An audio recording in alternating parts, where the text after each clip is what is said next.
जगज्जालपालं कचत्कण्ठमालं शरच्चन्द्रफालं महादैत्यकालं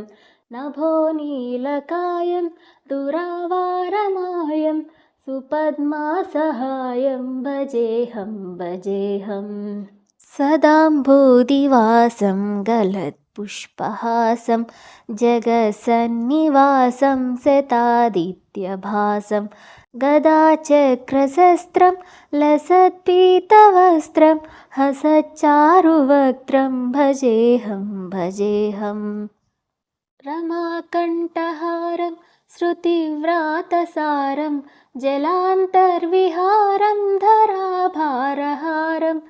चिदानन्दरूपं मनोज्ञस्वरूपं धृतानेकरूपं भजेऽहं भजेऽहम् जराजन्महीनं परानन्दपीनं समाधानलीनं सदैवानवीनं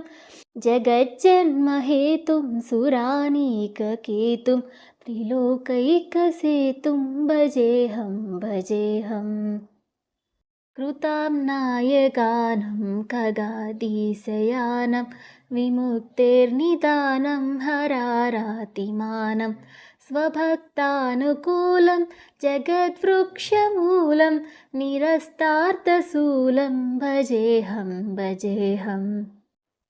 समस्तामरेशं द्विरेफाभकेशं जगद्बिम्बलेशं हृदाकाशदेशं सदा दिव्यदेहं विमुक्ताखिलेहं सुवैकुण्ठगेहं भजेऽहं भजेऽहम्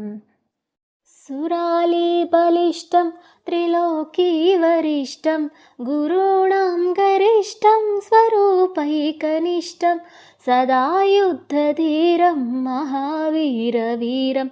भवाम्भोधितीरं भजेऽहं भजेऽहम्